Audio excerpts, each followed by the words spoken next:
नमस्कार मित्रांनो, तुमचे स्वागत आहे आपल्या बँक इन्फोमध्ये।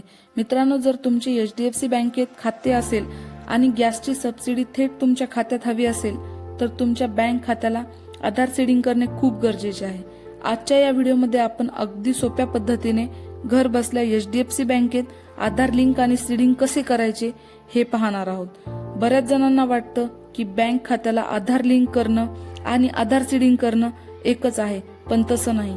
आधार सीडिंग म्हणजे तुमचे खाते नॅशनल पेमेंट कॉर्पोरेशन ऑफ इंडियाशी जोडणे, जेणेकरून सरकारी अनुदानाचा पैसा थेट तुमच्या बँक खात्यात जमा होतो।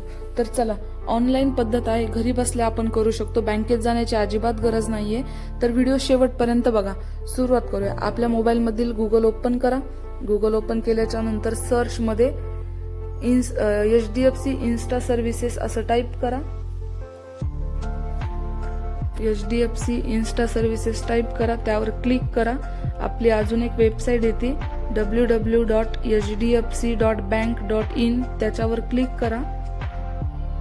क्लिक केल्याच्या नंतर आपल्याला ऑप्शन दिसतात। आता हे PAN update KYC, stop payment cheque, request chequebook, debit card PIN, home loan. आता आपल्याला आधार सीडिंग बघायची आहे। आधार सीडिंग वर क्लिक करा। आधार सीडिंग वर क्लिक केल्याच्या नंतर हे पूर्ण वाचून घ्या आणि लेट्स बिगिन करा। लेट्स बिगिन करूयात। आता तुमच्या बँक खात्याशी जो मोबाईल नंबर तुम्ही रजिस्टर्ड केलेला आहे तोच मोबाईल नंबर इथे टाकायचा आहे। मोबाईल नंबर टाकूयात। आयडेंटिफाय युजिंग साठी तुमची जन्मतारीख टाका। तिन्हीपैकी एक ऑप्शन सिलेक्ट करा आणि तुमची जन्मतारीख टाका आणि गेट ओटीपी करा। तुम्हाला तुमच्या मोबाईलवर त्याच नंबरवर आता जो मोबाईल नंबर टाकलाय त्याच्यावर 6 अंकी ओटीपी येईल।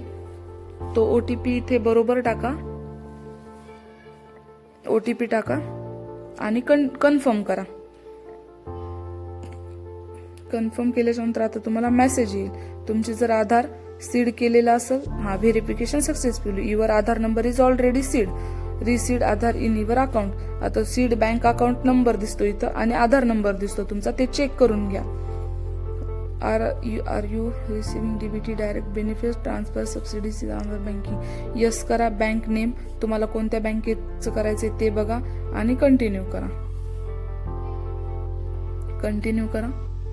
तुमच्याकडे तुमचे जर 2-3 बँक अकाउंट असेल तर त्यापैकी तुम्हाला एक सिलेक्ट करावं लागेल कोणत्या बँक अकाउंटला आधार सीडिंग करायचे आहे ते कन्फर्म करायचं आणि कंटिन्यू करायचं। तर तुम्ही हे पूर्ण वाचून घ्या, वरती घ्या, ऍग्री करा। I accept terms and condition, agree करा। I agree. आता आधार व्हेरिफिकेशन होतं, ई केवायसी, ऍग्री करा। इथे पण हे पूर्ण वाचा, टिक करा। आता आधार नंबर टाकूया तुमचा, ई केवायसी ओटीपी येतो तुम्हाला, बरोबर आधार नंबर टाकायचा आहे। जनरेट ओटीपी करा आधार नंबर टाकला की। आता तुम्हाला तुमच्या मोबाईल नंबरवरच आधारचा ओटीपी येतो, तो ओटीपी टाका इथे, बरोबर टाका ओटीपी पण आणि व्हॅलिडेट करा। व्हॅलिडेट करूया। तर तुमचे डिटेल्स दिसतात।